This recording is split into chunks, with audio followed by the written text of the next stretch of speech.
It is extremely rare to have a planet where there is soil. As this living crust that is smeared over the surface of our planet. Most of the planet is not living. It's mineral, it's never known life. It's just this rock.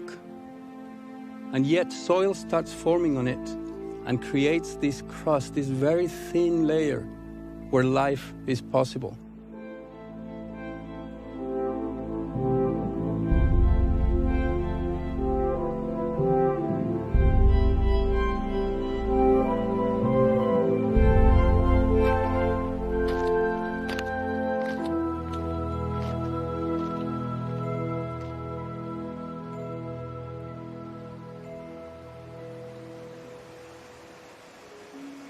This is where it all starts. Right here from the glacier that has been scouring the rock, grinding it to a fine dust, pulling out the nutrients, releasing them into this water that comes from right under the glacier.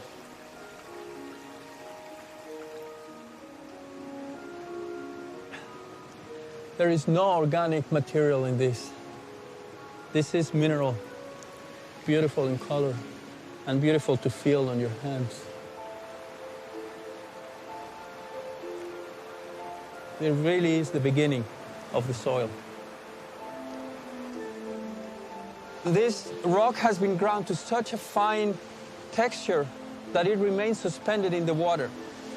They will remain suspended for such a long time that they will manage to get all the way to the sea.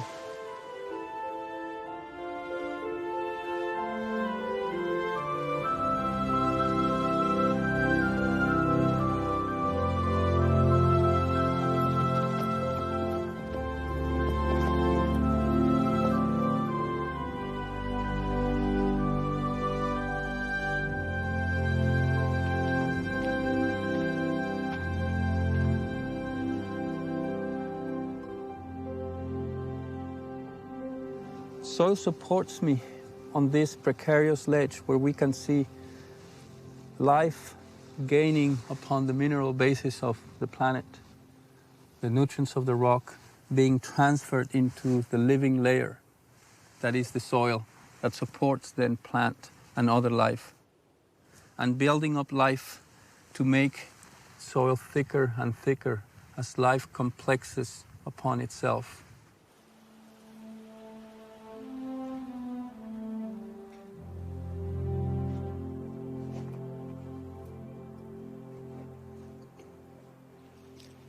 This type of material you get in your garden when you buy peat moss. The famous sphagnum moss. The one that holds mammoths and all kinds of things, like in a huge refrigerator, without decomposing. This sphagnum moss produces acid that keeps things from breaking down, from decomposing. Very exciting to be putting your hands into very old carbon that was accumulated here by photosynthesis. We can go down thousands of years in this. That could be tens of meters deep.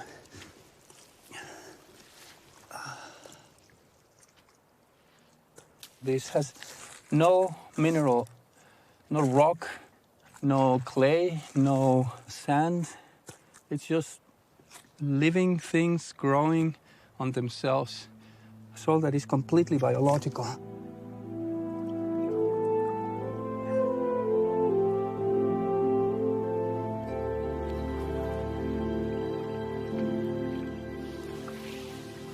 Here, water and land are having a dialogue of nutrients.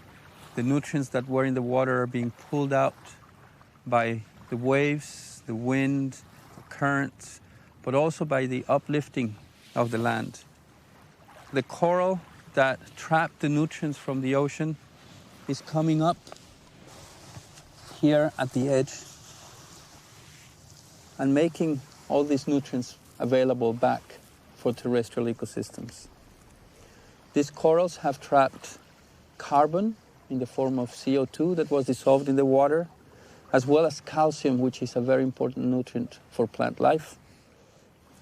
and has made it into solid skeletons that form the body of the coral reef. And as it becomes smaller and smaller, thinner and thinner, becomes sand, one of the three important elements of soil.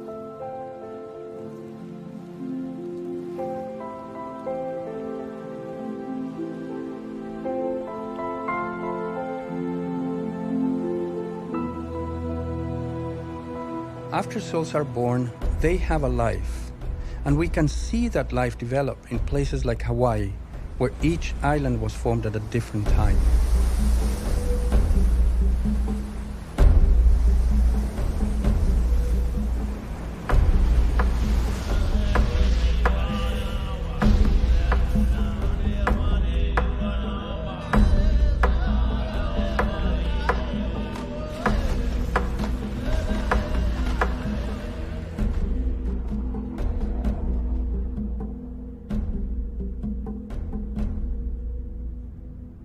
What makes Hawaii such a great place to study and understand soils is, first of all, the volcano. You can go from places where the volcano is active and the rock was hot yesterday to places where you have soils being affected by life for 5 million years.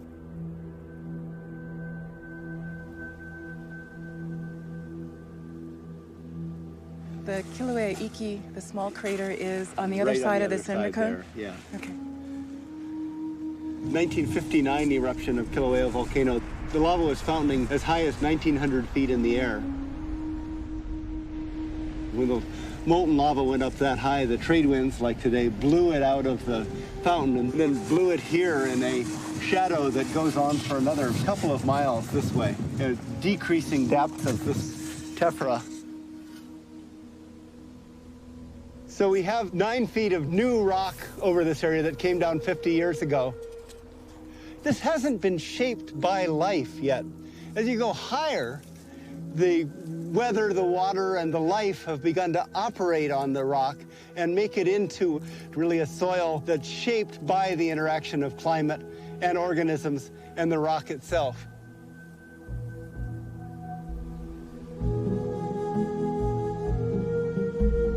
The eruption 300 years ago made a deposit of tephra very much like the one we saw that was 50 years old in the other place. But of course, it's had 250 years more for a forest to develop. And if you look up, you can see that the canopy's kind of open here. Once you have a complete plant cover, of course, the soil can't heat up as much as it did in the other place, and the environment is ameliorated, and it's good for all kinds of life.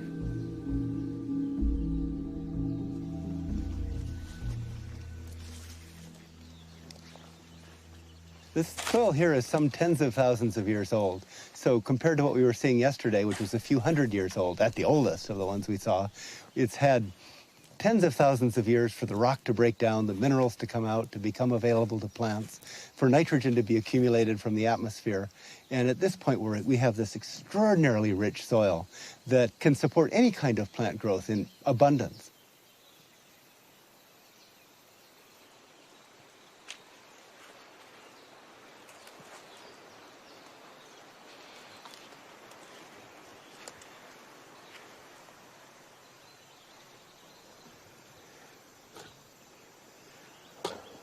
This lava that I'm digging into now is about 350,000 years old. And you can see how wet the soil is here. Water is moving through the soil and then hitting the rock and then beginning to move down slope. And after 150,000 to 350,000 years, many of the elements have been washed out of the soil because it's so wet here. Hawaii is the oldest of the high Hawaiian islands. As these islands are impacted by rainfall over long time periods, tremendous amount of erosion that goes on. Oh my gosh, look at that root mat. We've got about 6 inches here of organic mat with roots just all through it. Yeah, I mean, I think it just indicates how nutrient poor this forest is. We're out 4 million years. The plants are really poor in nutrients, so they're putting roots through the area of the decomposing organic matter, trying to get at whatever is released when it decomposes. One of the fundamental end products of the long-term weathering of soils is an accumulation of clays. And these clays are very, very small. And so as more and more of the clays pack in there, then the ability of that water to move through the soil becomes more and more limited. So if there's any slope to the land at all, which there is on almost all these lava flows, then the water is going to start to move laterally. And as it moves laterally, then it will tend to drive more erosion. And it tends to create fairly narrow, steep canyons. And then over time, the canyons widen by the walls falling in.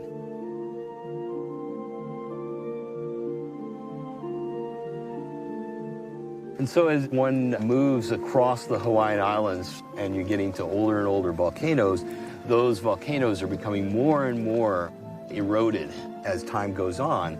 And that's partly just a function of the time that rain has been falling on them, but it's also driven by this internal change or development in the soil structure and processes that are going on.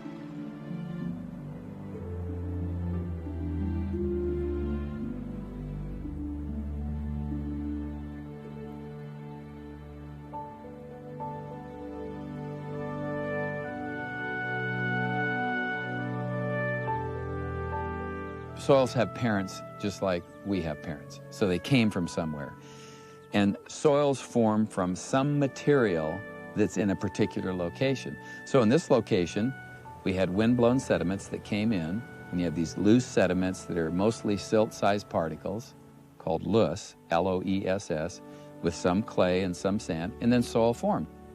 That kind of material is transported. It's transported paramaterial because it came in by the wind. Other types of paramaterial can come in by the water. You can have rivers that overflow, like along the Mississippi. They deposit alluvium. Water rushes out of a mountain range. It might drop a lot of material, like in an alluvial fan. When they deposit that material, new soils form in that material. And then we also have glacially transported materials, soils that formed in glacial sediment. When those glaciers melt, they drop the material. We also have soils that are not transported. We have soils that form in place. Right where we're standing now, we're on a butte, kind of an old mountain range. This particular mountain, the soils formed from rock in place. It was exposed. After probably 1 million years, we had a soil that actually formed in that rock. And the easiest way to see this is you can go to Europe. I saw this castle and it was, like 300 years old. It was stone, and at the surface, you could see a couple inches of soil that had formed. Those kinds of soils take a very long time to form. So transported soils, rough to say, I'm guessing 75% of our soils formed in transported parent material, and then another 25% formed in soils that are in place. A lot of those are up in the mountains. There's an incredible diversity of soils on the planet. There's not just one kind of good dirt. If you go to different climates, you'll find very different kinds of soils and consequently different kinds of plant communities that are adapted to growing on those soils. A lot of people look at a forest and think, oh wow, forest soil is the most productive in the world. Most of their organic matter is in the standing vegetation. It's not in the soil. Prairie soil is the most productive. It's that vegetation, the grasses that have these deep fibrous roots, and they're constantly sloughing, dying off, putting more organic matter in the soil. That's what you have here. They make the most productive soils. Because of the prairie soil formation, they have really good structure. Water can infiltrate easily from the surface down into the soil. They store water well in most cases. In the world, maybe 7% of the landscape across the world is in mollisols. In the United States, we have about 22.5%. So we have more, we have 3 times our fair share. Alphazols, they may be, in general, the second most productive order. In the world, there's probably 12%. In the United States, lucked out, we have 18, 19%, 17% alphazols. So we have more than our average. Well, if we have 22.5% mollisols in the U.S. and another 18% alphazols, well, 40% of our soils are the two best orders. That's incredible.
Soil is the interface between biology and geology. It's sort of the living skin of the earth. We're in the Palouse and we're in a wheat field, and most people would think we're on top of a soil. And this is what most people see in soil. They walk on it, but if you look more closely and you look beneath me, we have 30, 40 inches of today's soil that's being farmed over 30 inches of a prehistoric soil, over another 30 inches of prehistoric soil, and it just keeps going down.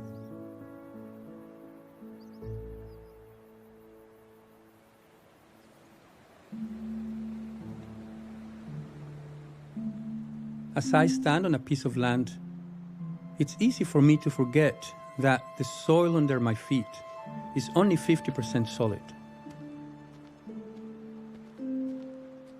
50% of that soil is actually empty spaces, the soil pores that are filled with air, water vapor, and a small amount of liquid water. It is within these spaces that living organisms actually thrive.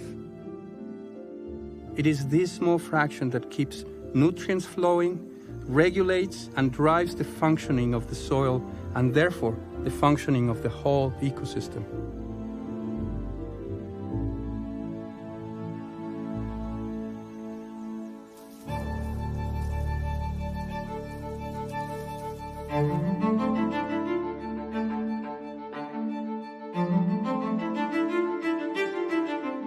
It's Times Square on New Year's Eve all the time in the soil. When you take that soil and you put it under a microscope and you start looking at it, it's a place full of life.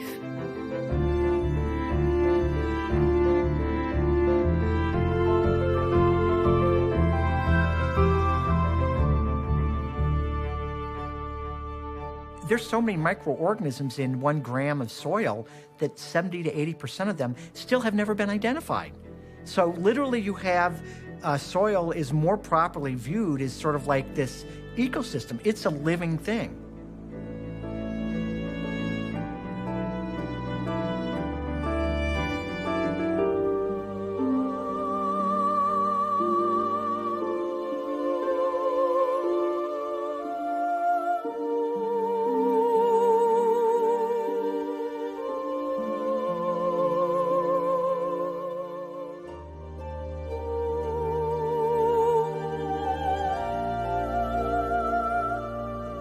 Carbon dioxide in the air is captured by plants. And using the power of sunlight, this carbon dioxide is transformed into carbohydrates by the process called photosynthesis.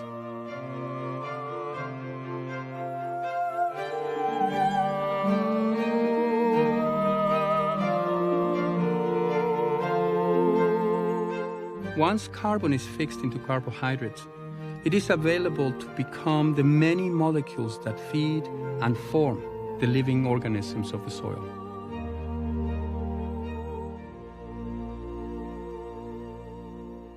When you're looking at the above ground part of the plant that most people see and the roots down into the soil, that plant is putting out foods. Every bit of the surface of that plant is pouring out foods to feed the proper sets of microorganisms in the balances that the plant requires.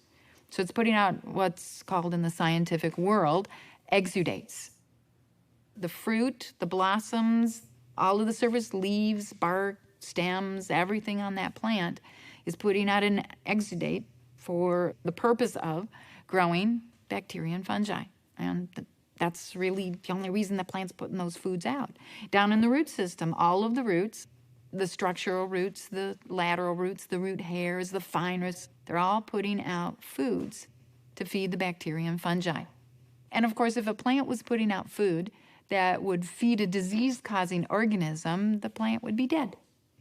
So when this plant growing its roots through the soil starts pumping out all this food, the bacteria grow, the fungi grow, and we have now 1 million bacteria per teaspoon of soil around that root system. We have, miles and miles and miles of fungal hyphae around the root system. So we've got a castle wall. We're protecting. And if the plant's doing that, how's it doing it? Through the exudates, through the foods that it's putting out. Simple sugars, protein, and then carbohydrate. What is that a recipe for? Cakes and cookies. So your plant is dumping cakes and cookies all over its surface, every single surface, putting out cakes and cookies to feed these bacteria and fungi so they grow to really high numbers and are protecting that root system from all of the diseases that would be trying to come in. So in a healthy soil that has the proper set of biology, that plant is going to be able to grow everything it needs to grow to protect that root. And of course, then if we've got all these bacteria and fungi growing, here come the predators of the bacteria and fungi. And when a protozoan eats a bacterium, it releases nutrients in a now plant-available form. They release nitrogen, phosphorus, sulfur, magnesium, calcium, iron, zinc, copper, you name it, the whole list of nutrients that your plant requires. They release those nutrients in a plant-available form, as long as we maintain that biology in the soil. This is one part of a massive oxidation reduction cycle. And so you reduce the carbon from the atmosphere via photosynthesis, and then that carbon is released back to the atmosphere by oxidation. And most of that oxidation is driven by microorganisms that reside within the soil. And so the soil is the zone in which most organic material that's produced by photosynthesis is then broken down again, and the components are being released. So carbon dioxide is being released back to the atmosphere. Nutrients are being released back into the biological cycle to be used again.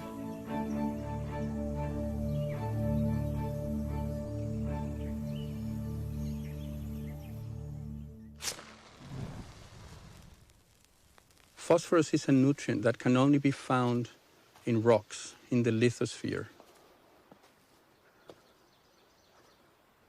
The only way we have is either to mine it to great expense and great amounts of energy, or through the work of microbes, especially fungi. Let's look underneath the top layer of litter, which is undecomposed, and then we find the decomposing litter layer, and immediately you find roots. And there is a stone back here that we're going to pull up. Yeah. And against the stone is where fungi are actively mining the nutrients out of the rock. The microbial body of the fungus, called the mycelium, penetrating through the crevices where no plant could ever go, finds that phosphorus atom and pulls it out through the crevices of the soil to the mycorrhizal root tip. Here, the phosphorus is passed onto the plant and then transported through these fine roots The root grows in this very special form, very special shape. It's a little bit like reindeer antlers. This is where the fungi meet the tree.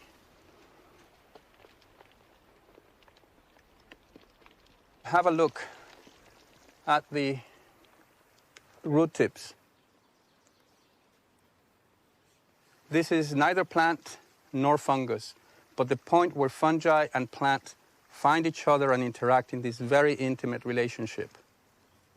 From here, that atom will move through these fine roots into thicker and thicker and thicker roots until it joins the secondary roots and it reaches into the stream of sap that is pulling those nutrients up through the trunk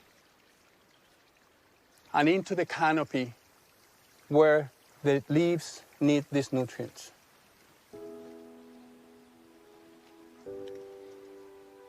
More than 90% of land plants have mycorrhizae of one kind or another. So it is the rule. There would have been no colonization of the land from the ocean without mycorrhizae, without fungi.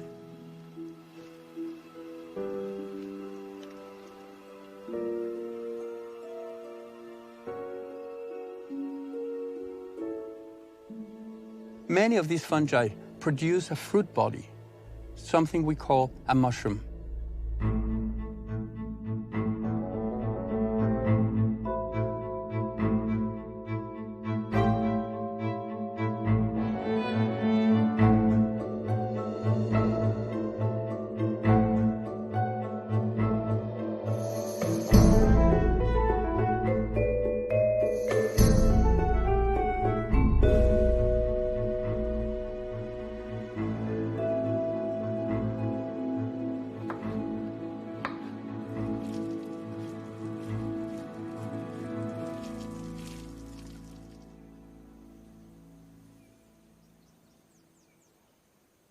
Nitrogen is a very important element. The green color of the plants, the red color of our blood, are signs of our nitrogen content. And yet, nitrogen is not easy to come by. Nitrogen is available in the air. More than 70% of the actual atmosphere that we breathe is made of nitrogen, but that nitrogen is very stable. So it's difficult to activate to become engaged in the chemistry of life. That activated nitrogen out of the atmosphere is only available when there are very large electric charges or through a very important and unique trick that only a very specific group of bacteria can play. Plants have learned how to establish a relationship with those bacteria in which the plants have provided an environment for the bacteria to grow, and the bacteria are able to take the nitrogen from the atmosphere and turn it into its available form. This all happens inside the roots of certain plants, like these lupins we have here. They are something like a tumor that was induced by the bacteria. The bacteria start talking to the root of the plant. The root of the plant responds by growing around the bacterium and enclosing it inside. The plant then creates an environment where these bacteria can grow and can fix nitrogen. I've taken a nodule out from the plant root and I'm going to slice it to reveal the place where the bacteria are living, where the nitrogen fixation is actually happening.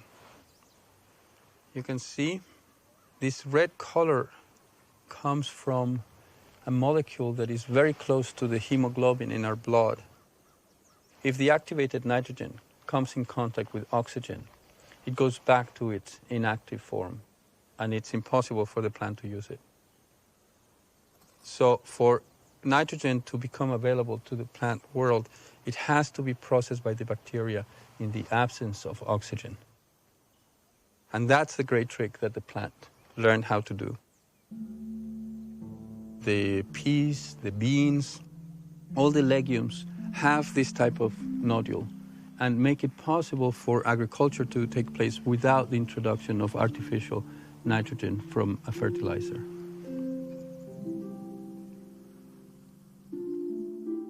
When you look at the real things that we're dealing with on this earth at a molecular cellular level, change is life.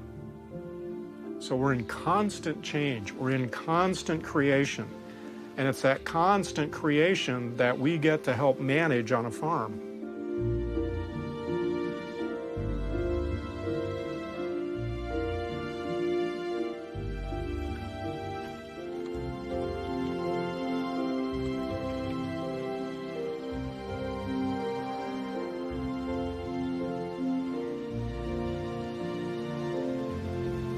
In a way, agriculture is a dance with nature, and it's about timely intervention. It's about understanding the forces of nature, maybe even learning from the forest, which is the world's ultimate ecosystem.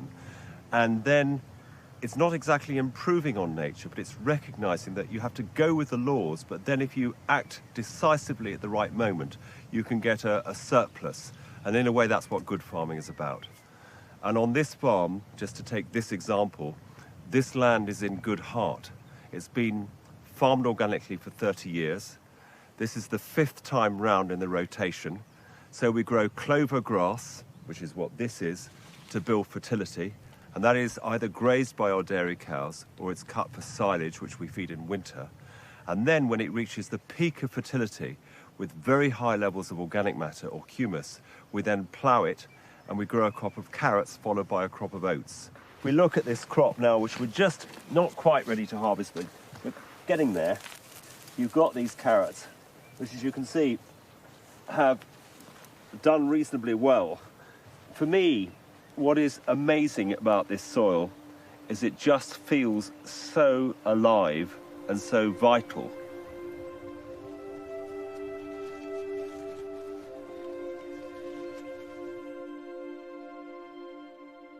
Think about the fact that Mother Nature is not growing a forest the same way she's growing a grassland or the same way she grows a riparian system.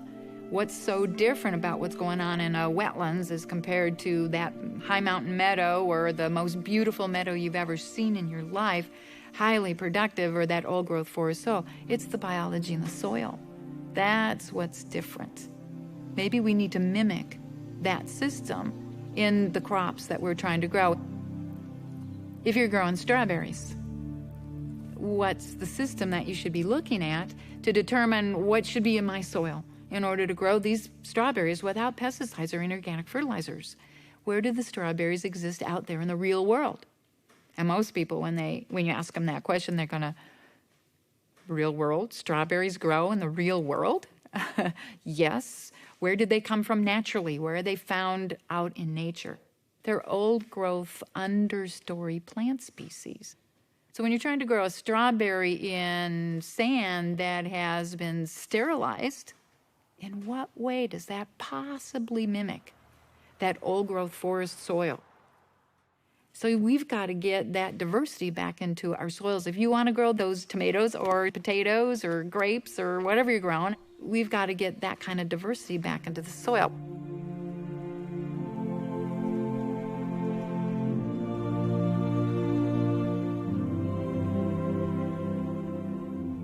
What you've got out in the field, if you've got a really good biological field going, you should have 50,000 protozoa out there per a unit of soil, a good-sized unit of soil, and each one of those protozoa are eating 10,000 bacteria a day.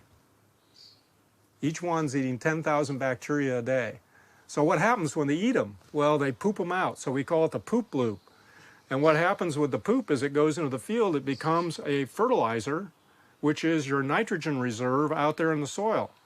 And you should have a nitrogen reserve, like a bank account, of 150 to 200 pounds or 300 pounds of nitrogen per acre, depending on how good your biology is going, which is enough to grow anything with no fertilization. For most of the 10,000 years of the history of agriculture, nitrogen had been the most important limiting factor to productivity. The way my grandfather farmed is he'd break up a piece of prairie and he would grow wheat and oats usually, sometimes corn, until the nutrients were depleted, and then he would break up a new piece of prairie. That's not ecological farming. That's sort of slash and burn farming.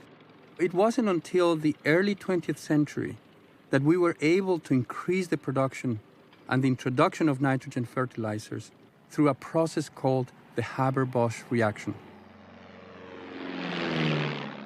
Haber and Bosch in Germany were looking for a better explosive during the war and came up with this way of breaking up the bonds of nitrogen in the air and turning that nitrogen into an explosive form that is also a plant-available form. So out of the chemistry of war and bombs came out the first synthetic nitrogen fertilizer. Then what happened was, as the Second World War came to a close and the fertilizers became available on a very inexpensive basis, that was just at the time when there was a limited amount of new prairie to go to. And so it came as the saving grace.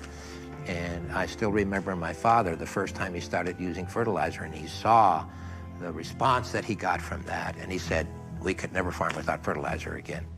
As we increase the amount of nitrogen input to natural ecosystems, what is the response of the ecosystem itself to that? I mean, my father, before he started applying fertilizers, he went to our county extension agent, he went to every farmer whose judgment he trusted, and his single question was, is this going to hurt my land? The use of nitrogen fertilizer removed a limiting factor from the agricultural ecosystem. So, of course, it yielded a very high increase in productivity. But it also produced very high demands on the soil, demands in the form of increased pesticide use, the demand for other nutrients, the demand for very high inputs of water and fossil fuels through all kinds of ways, especially through the mechanization of the agricultural ecosystem. All these elements put together composed a regime that is called the Green Revolution. And the poster children for the Green Revolution were Mexico and India.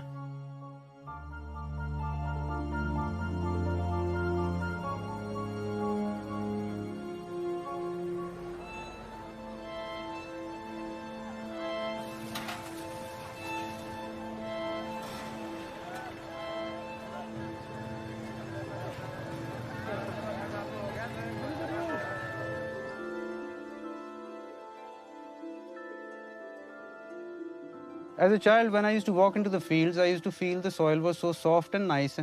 And whenever I came home in the holidays, I found it becoming sick day by day. I didn't know anything can be done without chemicals.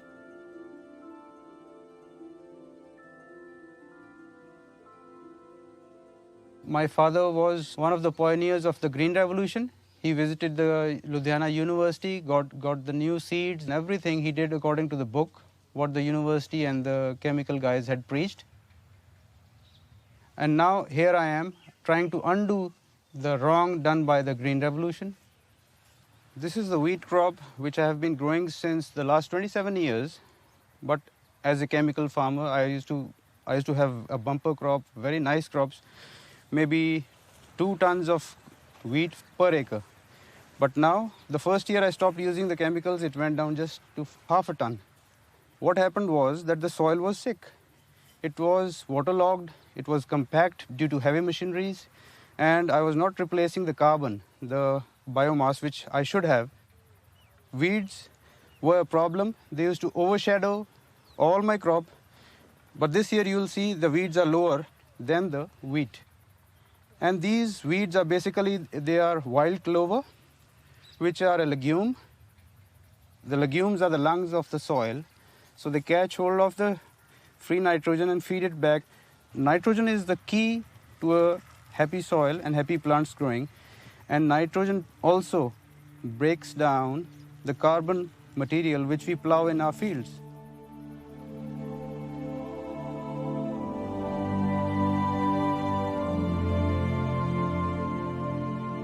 There are 2 very fundamentally different outcomes that agriculture can bring to a soil. It can improve it or degrade it. Agriculture is not necessarily destructive. And the difference depends on how one treats the soil.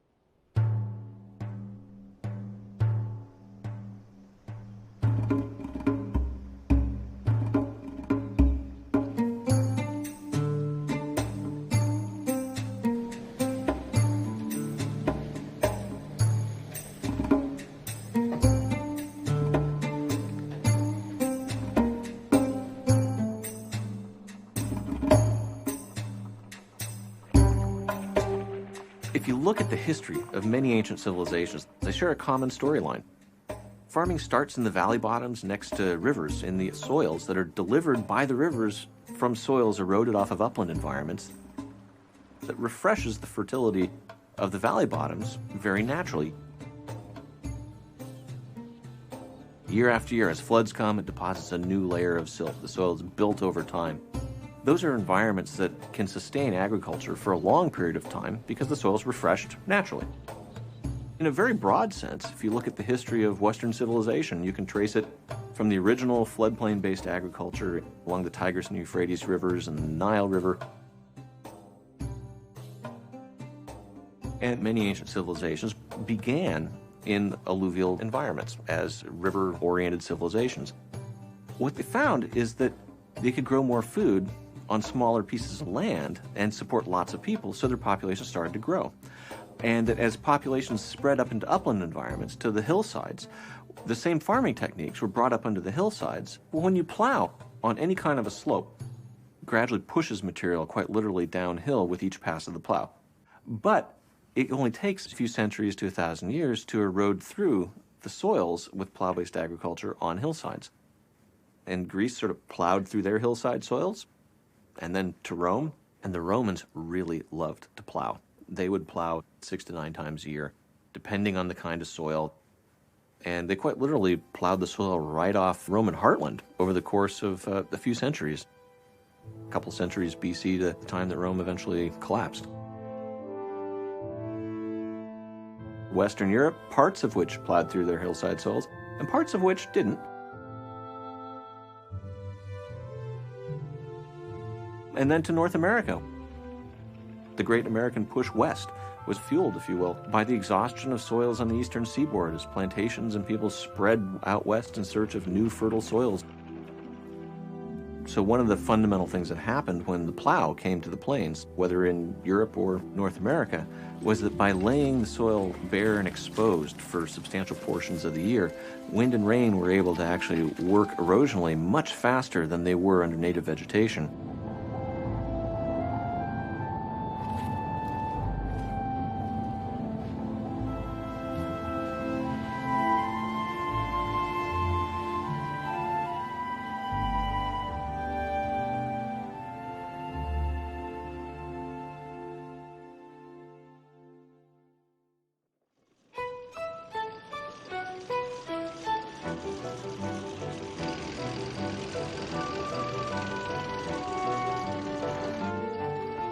When I was a kid growing up, every spring in March, we'd have the spring runoff. The mud and the water used to come down.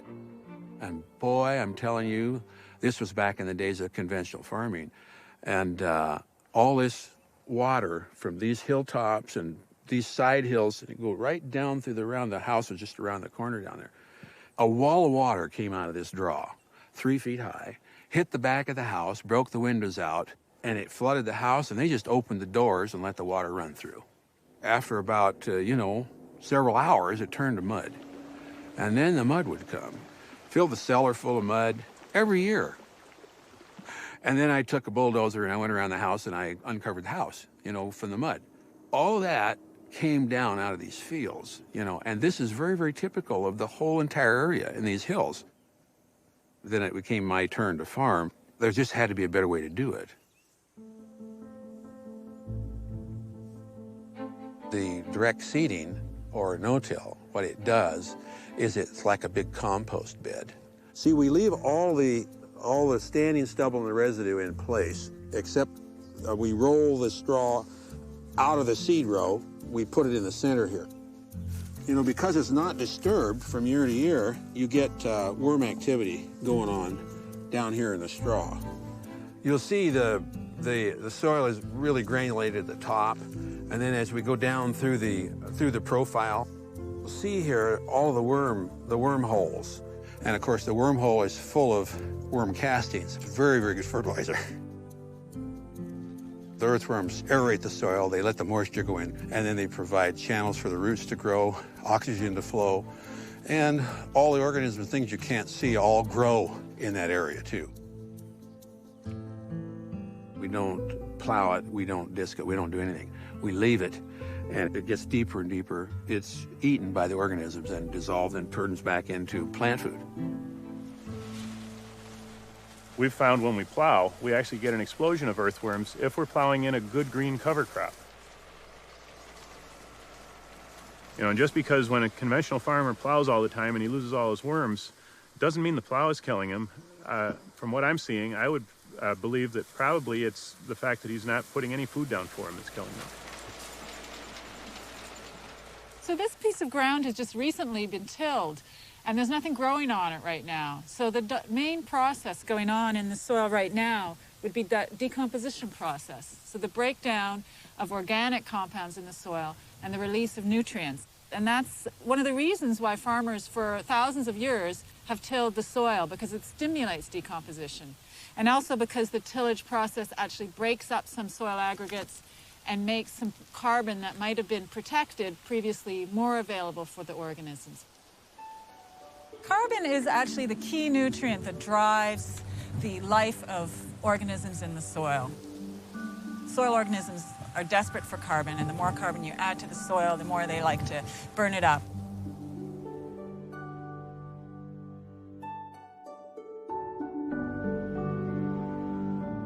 When you move to an agricultural system, you're removing nutrients from the soil in the form of those harvested plants. Nutrients have to come back into the soil to replenish the soil.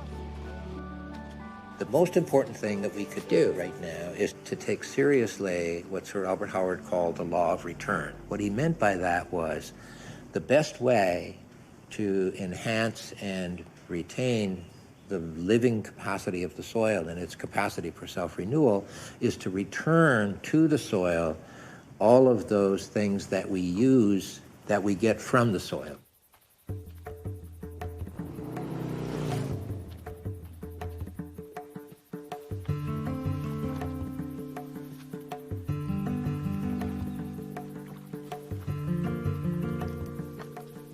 Now this is how we make a compost. We have all the raw material here. Basically we are creating a body. Straw is the carbon. The 50% of the compost is made of carbon. The 25% we put in green matter. So we try to bring the nitrogen in by putting in the green matter. And 25% we have the dung, may it be the cow dung or the buffalo dung.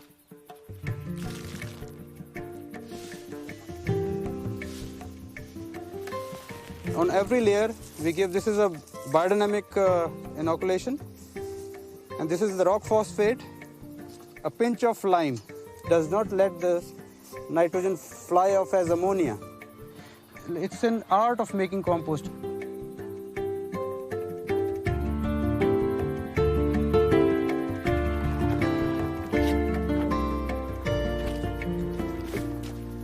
That stuff, when it decomposes, it becomes into this, and this is, it will take another 20 days, maybe it has been given 2 turnings, and you can look at the rich compost, and it's all greasy. Greasy means these are the byproducts of the microbes which have eaten away, and the more greasy it is, the better. There's a lot of humus in it, and it smells like jungle soil.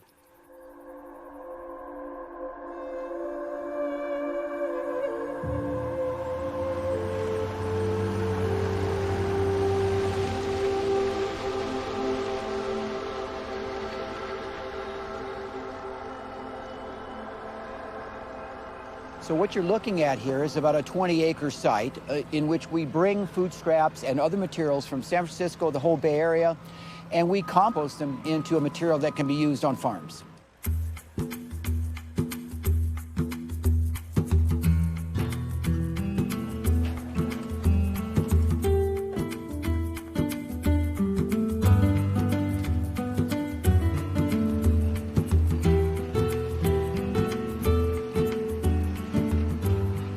About 1 million pounds of recycled organic food and recycled organic green waste. Our soils are starving for this organic matter.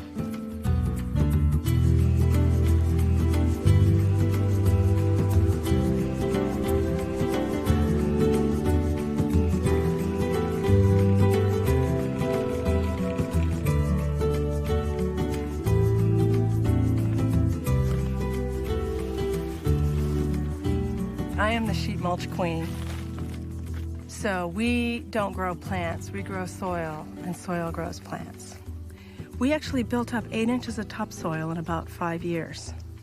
And now it's up to 12 inches of topsoil. The organic matter level in this soil has increased dramatically from about 4 or 5% to over almost 18%. And scientists will tell you this doesn't work, but it does, and you can see it. This soil just goes down and down and down and down and down, deep, rich. Now, it didn't start off like that. If you can take with this soil, which is about the poorest soil in the British Isles, and produce healthy economic crops year after year, decade after decade, with the soil improving every year, then I see no reason why this can't happen anywhere. Like many organic farmers, we were also buying in organically approved inputs. Absolutely, chicken manures, rock phosphates, lime, all the other things that many organic farmers, and that's stopped. We don't do anything like that now. But a lot of organic growers still do this. They have an organic version of the conventional mode, if you like. But it's a shortcut to problems, which we found to our cost.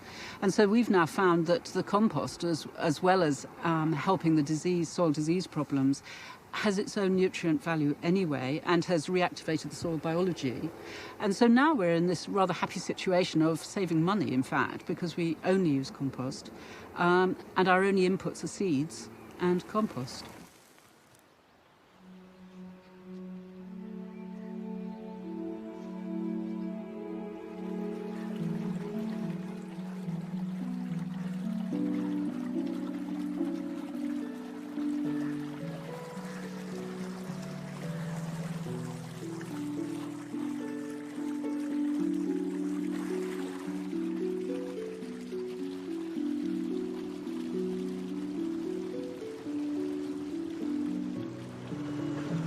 Here we have a forced aerobic compost tea brewer. It's mimicking the motion of the creek and is loaded with aerobic soil biology.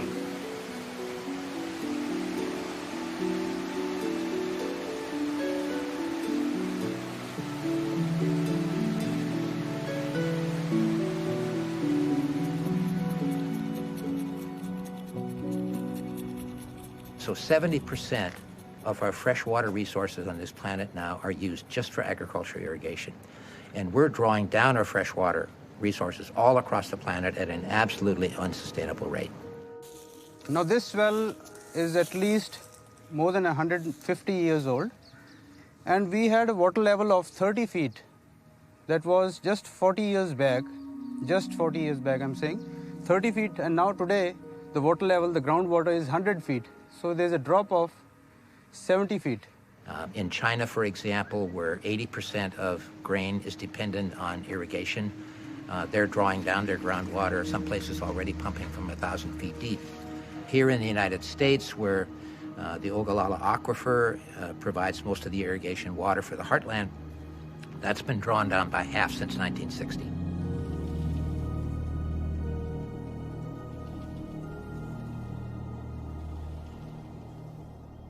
In California, big impact, particularly in Southern California, but also in any arid region of the world where we irrigate, is salinization of the soil and applying a lot of water. The water evaporates and leaves behind salts. The loss of productive agricultural soils due to salinization equals that now of losses due to erosion. And so this is why 10 million hectares of land are being abandoned annually in the world because of salinization. So we use dripper lines. Dripper lines use vastly less water and less electricity to bring water to your field crops. We planted the lines of broccoli down the outside, and we planted tatsoi, a wonderful Asian green, down the middle. The benefit is, if you're looking at this bed from the top now, you actually can't see the soil, which means the sun isn't reaching the soil. So the soil is staying shaded, it's staying moist, reducing the weed competition, and therefore reducing our labor. It also reduces evaporation, so it means we can water less. We make about 200 to 300 yards of our own compost every year, entirely from materials here on the farm. And that goes into our fields, a couple inches thick in every bed row. It helps maintain water, moisture in the soil. We have friends and neighbors who are irrigating about 3 or 4 hours of drip per day, and we're doing about 1 hour of drip per week.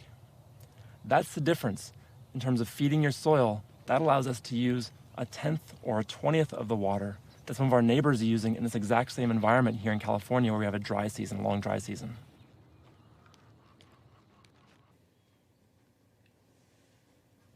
Here, what we see is soil from the Rodale Institute Farming Systems trial. We have 300 milliliters of water that is going to be introduced to 1,000 grams of soil. Here is the simulated rainfall. Okay, do you see that we're having runoff now? And this runoff is actually showing the erosion of the soil particles. And we're going to see somewhat different effect when we have organic soil related to the increased organic matter. You see that there is some runoff occurring, but the runoff is much clearer, and there's more water that is being absorbed into the soil.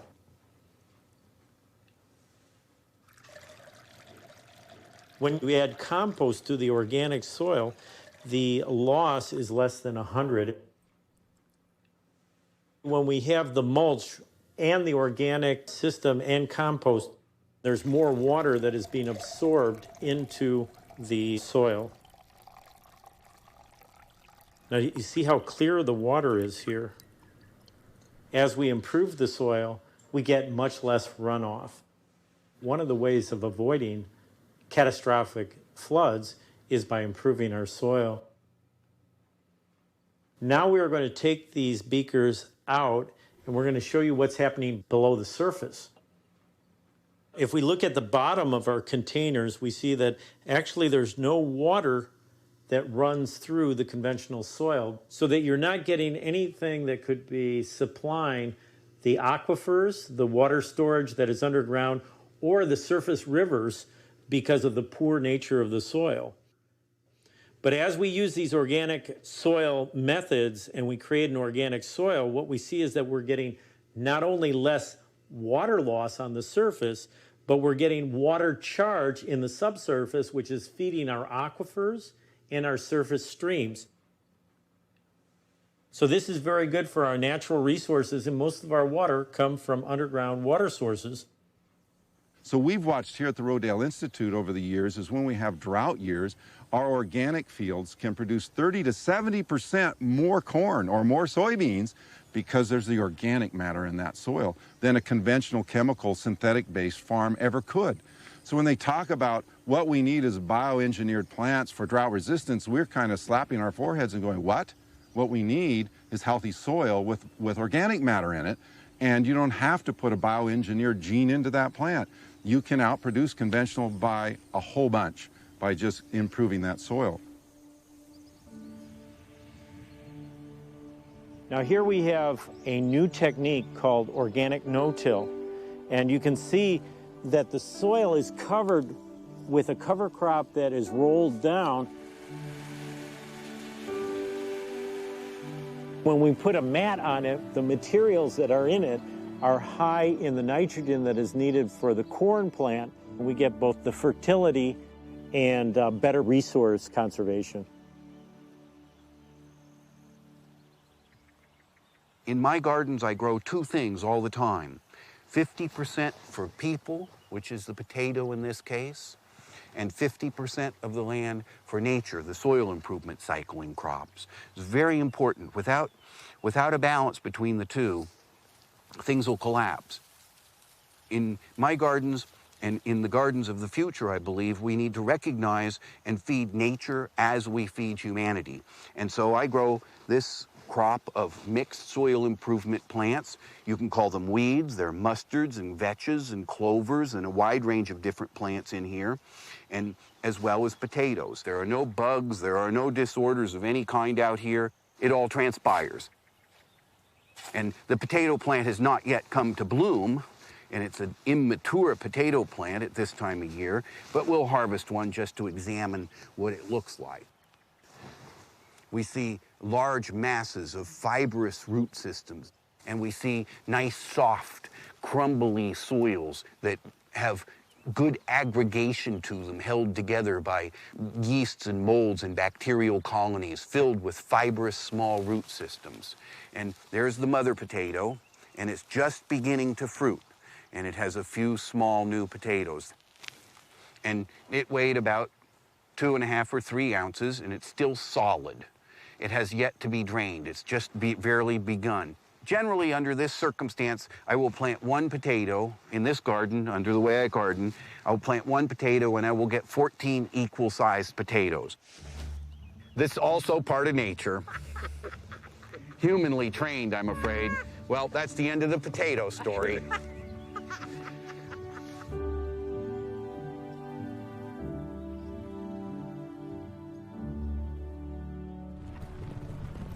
In the U.S., there's 100 million head of cattle that are grazing the land, 7 million sheep, and 4 million horses.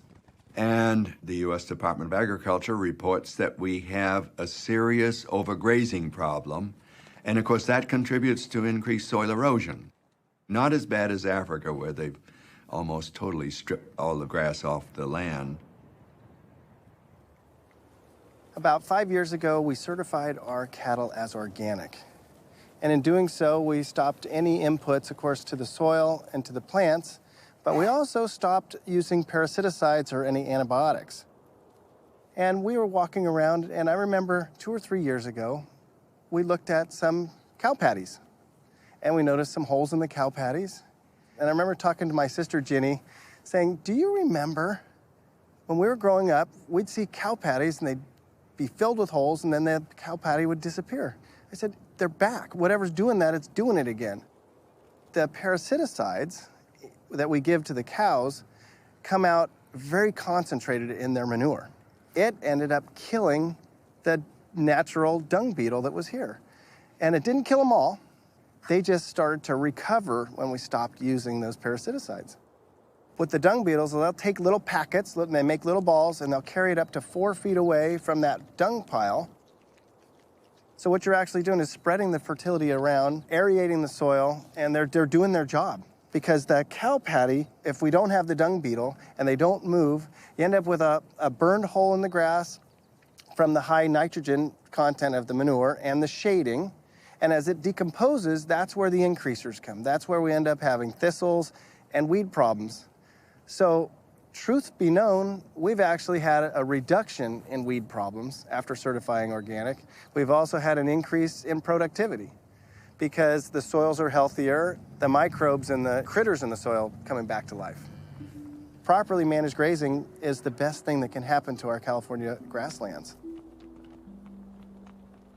For millennia, animals have been part of agriculture, and that's because they're an important part of our diet, but also they're a unique way of breaking down organic matter, breaking down plants, and returning them to the soil in a way that feeds the microorganisms in the soil so that they can keep making those minerals in that cycle available to the next plants that are growing.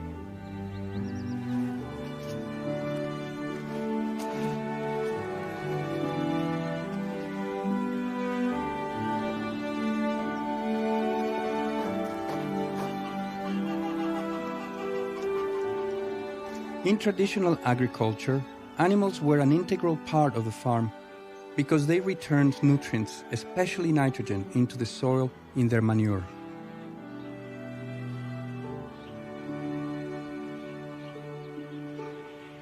But as we moved into industrial agriculture and removed those animals, we created 2 problems. Large accumulations of manure, which means a lot of nitrogen in the wrong place,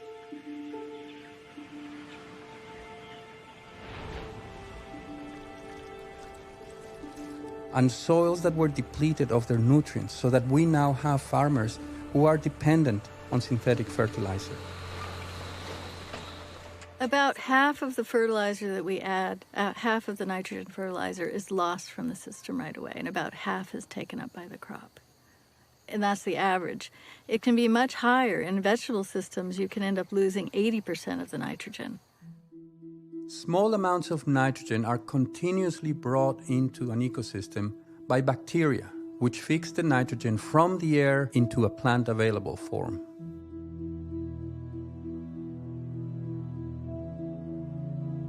In organic farming, leguminous cover crops and manure add nitrogen to the soil. There is minimum leakage of nitrogen in these organic farming ecosystems because the nitrogen is released slowly, and most of it is taken up again by living organisms. When synthetic nitrogen fertilizer is introduced into the field, plants can use it to produce more biomass, and for a farmer this represents higher yield. But plants can only use a limited amount of that nitrogen fertilizer. So some farmers use more and more fertilizer to get smaller and smaller increases in yield. Excess nitrogen is released into the ecosystem, and forms of this nitrogen go into the air as potent greenhouse gases. Fertilizing nitrogen also leaks into the soil and into the water system, creating a range of problems from nitrates in drinking water to the eutrophication of waterways and ultimately dead zones in the ocean.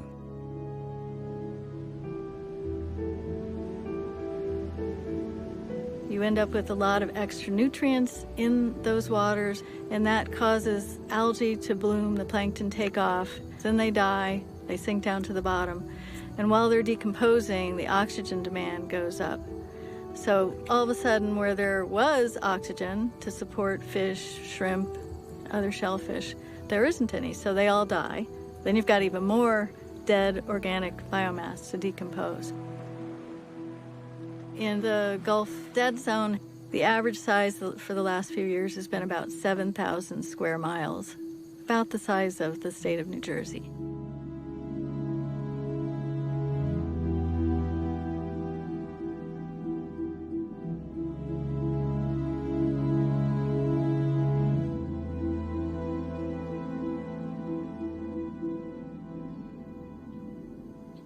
There is one dead zone, the one in the Black Sea, which was the largest dead zone in the world, that disappeared for about 10 years because when the Soviet Union collapsed, they could no longer afford fertilizers. So that's promising. It means that we can do something about it if we change our practices. The strategy that we need to use is to look at improving our field efficiency, and this has implication for greenhouse gases, including carbon dioxide production, because this synthetic nitrogen that we're using is extremely costly in terms of energy, which means it produces a lot of carbon dioxide. This accounts for about 50% of the energy use in agriculture. So if we're continuing to just use it at a 50% efficiency, we have the environmental consequences of the leakiness and also of the energy use and all the pollution that occurs from manufacturing it.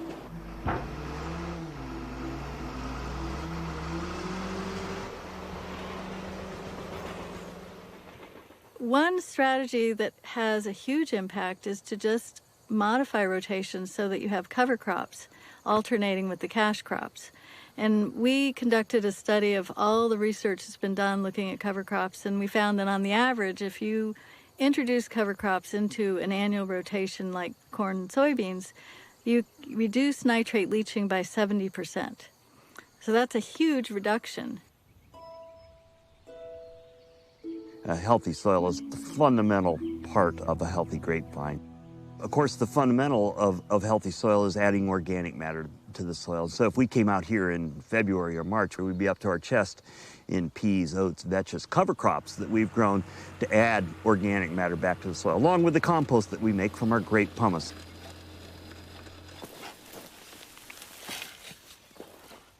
And here's a nice earthworm, and we can just see this is like chocolate cake, basically. And this just smells so good. This is going to provide all that this grapevine needs now to provide great grapes with deep flavor. Well, you know, we came out here and into another vineyard in the Napa Valley, but there's really something fundamentally different about this vineyard is that the The soil itself really doesn't have a lot to contribute to this grapevine or to these eventual grapes. And the reason is they've not added organic matter back to the soil, and therefore, as you can see, it's become hard and compacted, so it's really become dirt, not soil. We started this farm back in 1974. One of the things they told us was that we wouldn't really be able to farm organically in California because California is an arid climate. I mean, even here on the coast, we have a lot of rain. We have 30 inches of rain annually, but it all occurs in a matter of 4 months. So we have a long period of arid conditions, and we were told that probably you weren't going to be able to farm organically in any commercially successful way because you couldn't get the humus levels high enough to have the bacteria in the soil hold the nitrogen and the fertility elements that it needed for the crops. It hasn't been difficult. In the early years, we would do really what we're doing now. In the fall, we plant cover crops. In the spring, we plow those down and then start planting and put out compost. And in fact, we're farming organically all over the state now. And this farm is the oldest certified organic farm in California.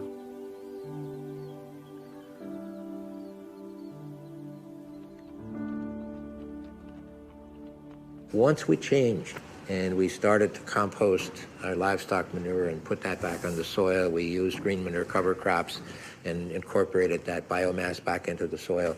Within 3 years, and even our neighbors who would walk across the field saying, your soil is so spongy. Now, what did you do? And it was that living, that return of the life of the soil. Within 2 to 3 years, you can make a tremendous difference in soil, honoring that law of return.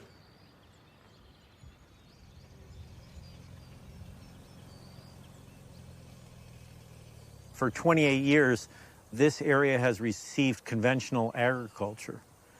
And one of the things that you'll see here is that the corn is actually spindly and yellow, and this is related to the soil has not improved during the experiment. This comes from long-term organic management. One of the things is that people would freak out with these weeds because they would say that they're taking away from the crop. But our long-term data shows that we can produce even more in these organic systems than in the conventional systems. So that, like a lot of this has to do with how you view things. Can you let life live?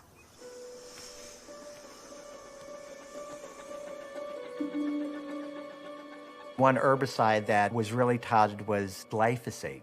The trade name is Roundup. The testing that they did before the product came on the market was only on the active ingredient itself, not on the actual formulated product.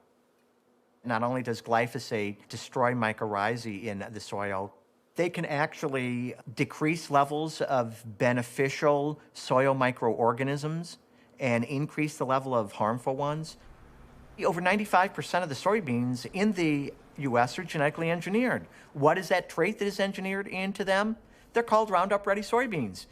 They're designed to be used with Roundup. So where we've gone in and destroyed the biology in the soil, we have to be putting on inorganic fertilizers. We have to use pesticides. We're going to have weeds. So it becomes this downward chemical cycle.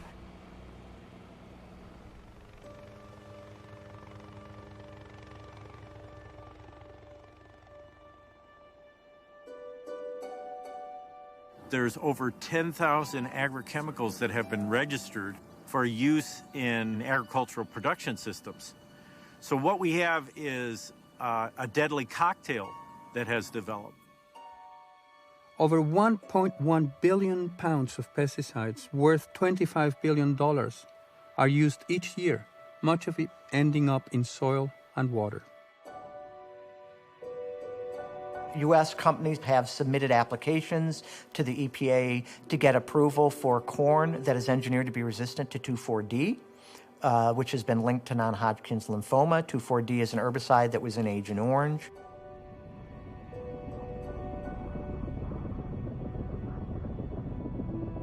Atrazine is an herbicide that is used to control weeds in crops. In the case of atrazine and nitrate, especially those two mixed together, nitrates shut off your defenses to your body against toxic chemicals, and so it's like tying your hands behind your back. We found that common lawn chemical mixtures at very low concentrations can induce abortions and resorptions of fetuses. This is something that was not expected, but the greatest interest here is that the greatest effects were at the lowest doses, not the highest doses. Fetuses are exquisitely sensitive to very small concentrations of chemicals. These chemicals can completely alter developmental trajectories. Abundance of nitrate and atrazine is associated with human birth defects, baby male genitalia problems, learning abilities in terms of math skills and in terms of language skills. Kids who are conceived in these months when these pesticide concentrations in water are high have higher probabilities of all these kinds of developmental problems and fertility problems. Everything we are is made of the soil. The food we eat is a produce of the soil. If we have declared a war against the soil itself, if we ensure that the fertility through which the human species can continue is robbed from the soil, then we are literally committing a species-level suicide. If this soil is healthy and balanced, this cabbage plant is going to be healthy and balanced. The corn plant will be healthy, so that when we eat the crops, we're going to be healthy.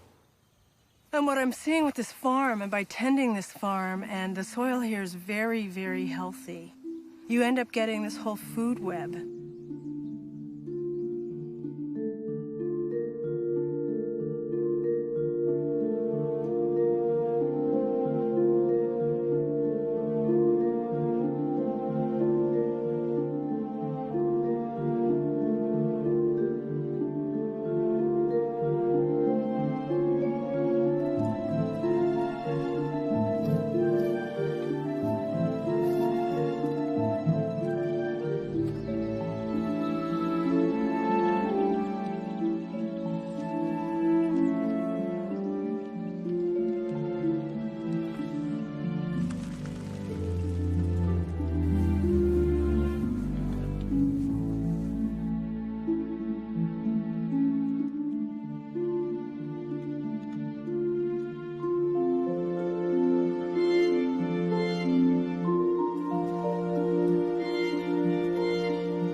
How do the various species and organisms within a system interact with each other and benefit from each other? And how can you then, in agriculture, organize those in a way that you get those synergies, those benefits from the synergies?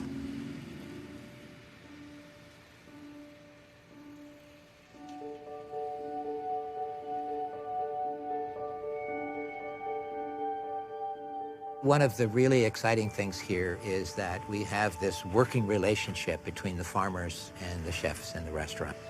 Well, there's something really special about working with passionate chefs. To get that good carrot, you've got to have good ecology behind the carrot. It's grown on the right soil, it has the right amendments in the soil, it was picked at the right moment, all of these issues that improve your overall local ecology, because generally if that carrot's so delicious, it's locally grown. Blue Hill Restaurant here is well recognized now, not only throughout the community, but throughout the country and even to some extent throughout the world, as that's where you're going to have the best meal of your life. And as those meals go out, occasionally catch a taste and just see the presentation, what he's trying to get across, which is really just trying to get across this awareness of relation to the food. I think the answers are on these little microbiological levels, literally, because it translates, for me, going back to flavor. And you cannot have good flavor without that kind of attention to detail and knowledge of the biology and knowledge of the chemistry, knowledge of these interactions that are going on a soil level that are key to health and to flavor. And that to me is hugely inspiring. The best economic returns are from the best vegetables and fruits and even meats that are grown in the right way. So here we do not bring any outside inputs for either our livestock or our horticulture operations. Everything that's used here and all of the waste that's produced here gets composted and put back into the system. Just like the carrot is not the carrot is not the carrot, compost is not compost, not compost. You know, I thought if you make compost, right? I mean, but there's a recipe to that that's as interesting and as profound and as important as the recipes that I'm making in the kitchen. And if you have the biology right, you're going to taste these different levels of flavor.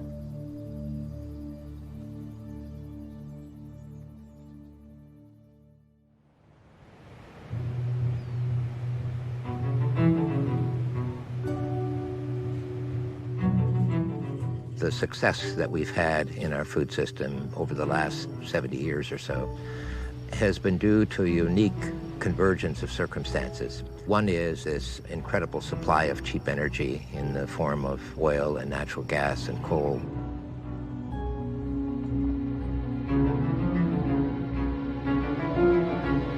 We saw in the UK in the year 2000 when the lorry drivers went on strike and there were no lorries moving and there was no fuel, liquid fuels, we came about a day and a half away from a major food crisis in this country because it came very clear that we had no food resilience to fall back on.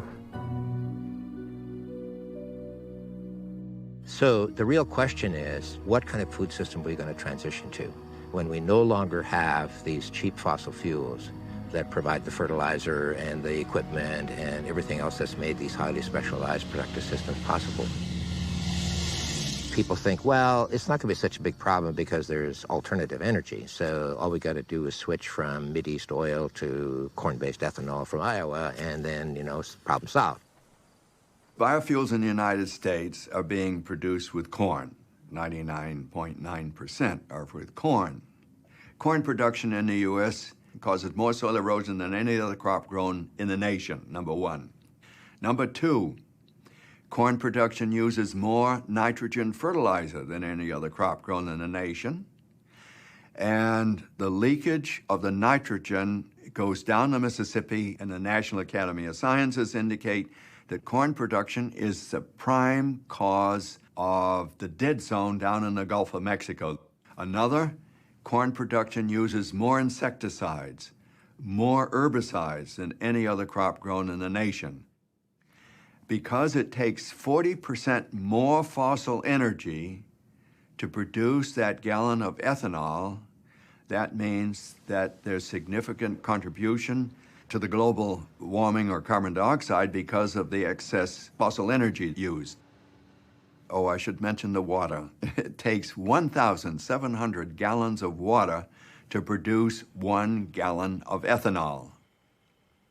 A very inconvenient side effect that could happen from a very aggressive move towards biofuels is that if we grow the crops that would provide those fuels in ways that are as erosive as conventional agriculture is now for growing corn, say, we could be in a situation where we're essentially trading a system that mines oil for a system that mines soil, in which case we've just changed the time frame over which we're going to engineer a disaster.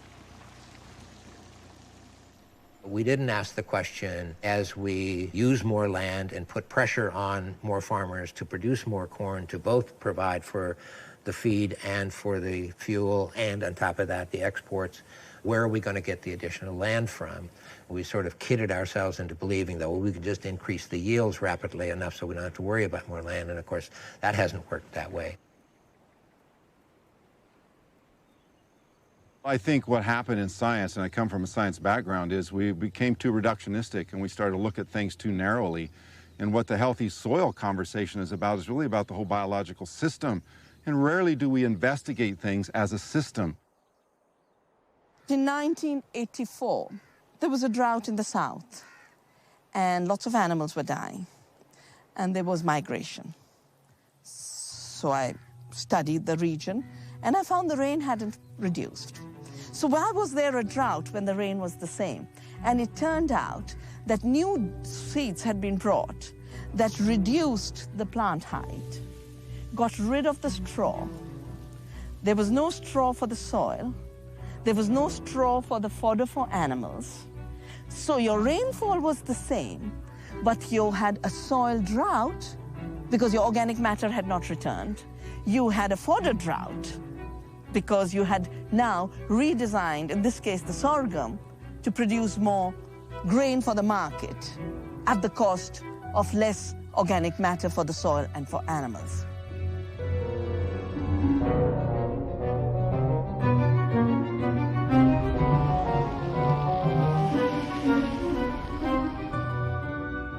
%60 of our ecological systems now are reaching the point of collapse. If that were to happen, then it will fundamentally change the functioning of the planet. Now, I don't know if everybody grasps the meaning of fundamentally changing the functions of the planet, but that really means that the planet could evolve into a kind of climate that's not very good for us as a human species. How do we continue to produce an adequate amount of food for a population of 6.5 billion people and getting larger? We have increasing energy costs, depleting water resources, and more unstable climates and more severe weather events. They have to be addressed in terms of fundamentally changing the way in which we produce our food, which makes it more resilient. And the only thing that I can see that really looks promising is to get back to the fundamentals of the soil. We can sequester over 3 tons of carbon dioxide per acre with organic regenerative methods, whereas conventional chemical-based agriculture emits carbon dioxide. So we would solve so many problems if we would just get the biology back into the soil, stop killing it. When the colonialists came here in New England, this became a key area to produce food for the Burlington area.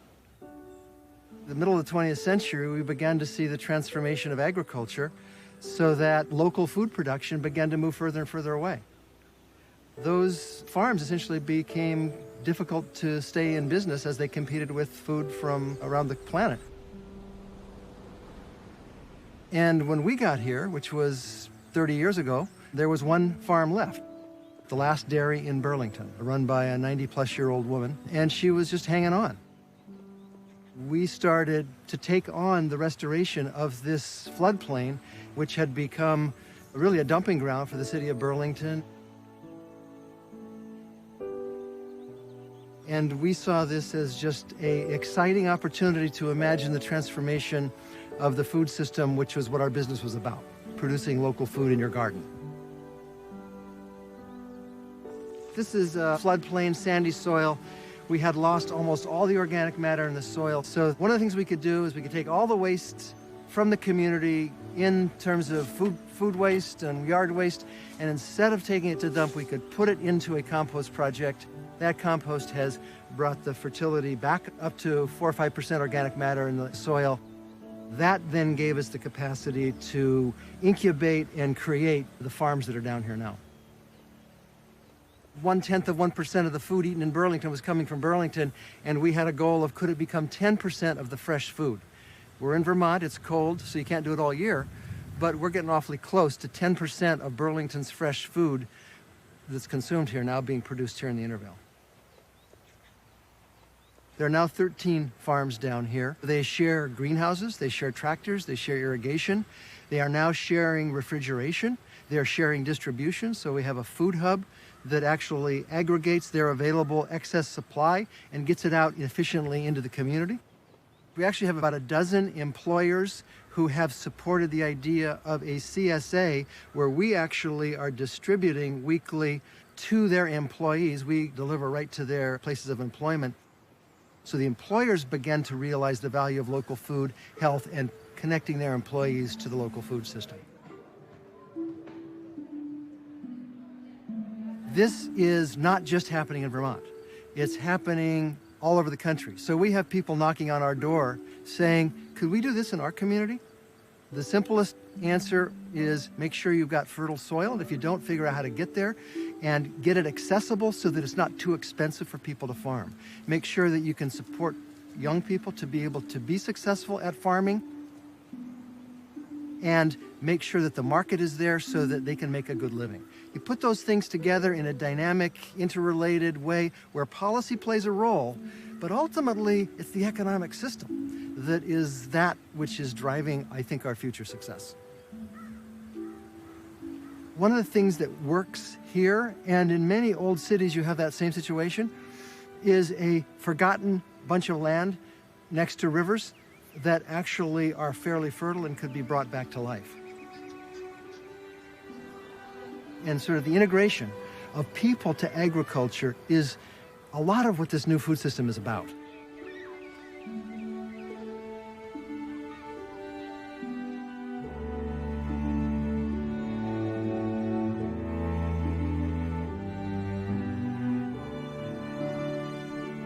One seed you plant, you get 1,000. 1,000 seeds you plant, you get 1,000,000.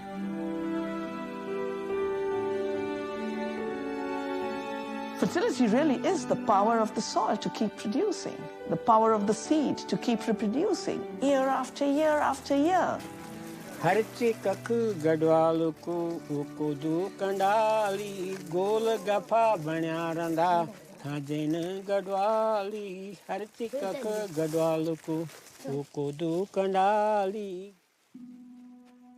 It was called the IAASTD, the International Assessment for the Role of Agricultural Science, Knowledge, and Technology in Development. And it was basically, what's the answer for world agriculture? And after a 4-year process, in 2008, the final report came out, and they basically said that the answer is not high-tech, it's genetic engineering is not going to save agriculture, neither is nanotechnology or these high-tech solutions, but the answer is these more ecologically rational agroecology.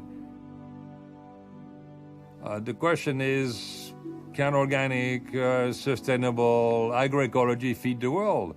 Sure it can. And I know this because I was involved myself in a lot of research in Africa. We have quadrupled, up to even 10 times more yield, totally sustainable, organic actually, by doing the right thing and by building soil. So the yields go up year after year to reach levels which, if every African farmer, let's say, would produce according to some of those systems, there will be plenty of food around for everybody.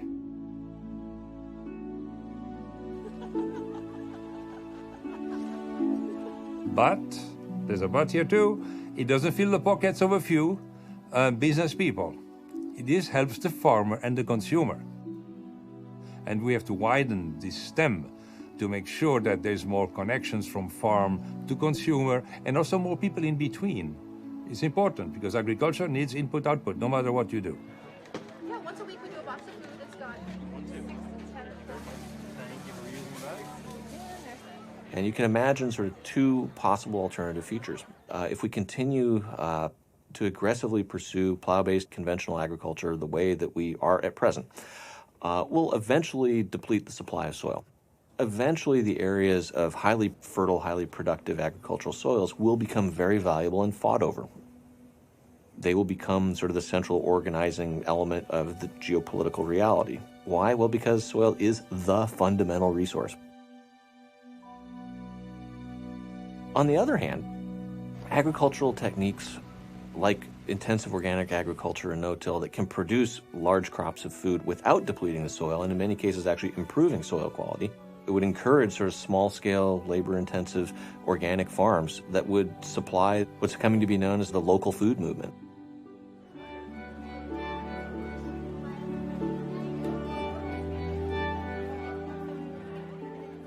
Two very different futures, both of them totally possible. And the mechanisms that may guide us towards one or the other are going to evolve from what consumers choose to do with their food dollars and what governments tend to encourage, subsidize, and or penalize or regulate. The future's wide open. Back in the 1960s, the chemical companies tried to sell the idea that chemistry was better than life forces, and they called this better living through chemistry. But now through science, we understand that there's lots of side effects from the chemical approaches to food and agriculture. So we call this better living through biology. When you go to this system, the soil returns to what it was like when it was first broken out. You know, you go out there and you start digging in that, and that's just an awesome thing, you know.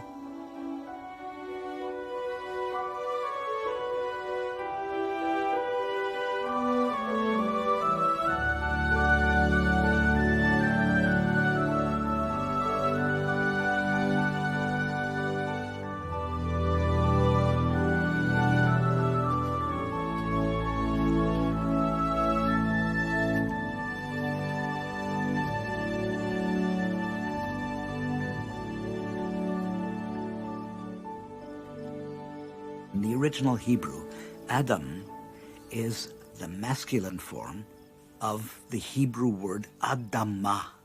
Adamah is soil. So Adam literally means earthling, and as described in the 2nd chapter of Genesis, Adam is fashioned by God out of Adamah, out of the earth. The translation is the dust of the earth, but it's really the afar, the material of the soil. And now the question is Adam's mate. In Hebrew, Chava, or in English rendered Eve. Chava means literally life or life giver. So together the combination of Adam and Eve mean quite literally soil and life. Perceiving that life is associated with the soil. Adam and Eve are placed in the Garden of Eden, which means literally the Garden of Delight, which is nature, and given an assignment. Not mastery, but a role, a task, to serve and preserve. It says in Hebrew, le'ovda or le'shomra. The King James translation says to dress it and keep it. But my translation is to serve it and to preserve it.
We banish ourselves from the Garden of Eden by despoiling it.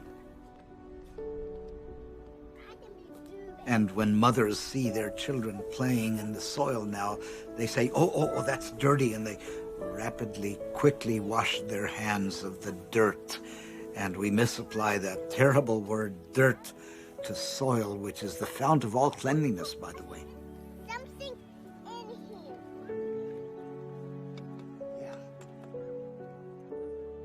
Think of all the many generations of people in past generations who've died of all manner of disease, and somehow the soil cleanses them all and recycles their bodies into the materials of life.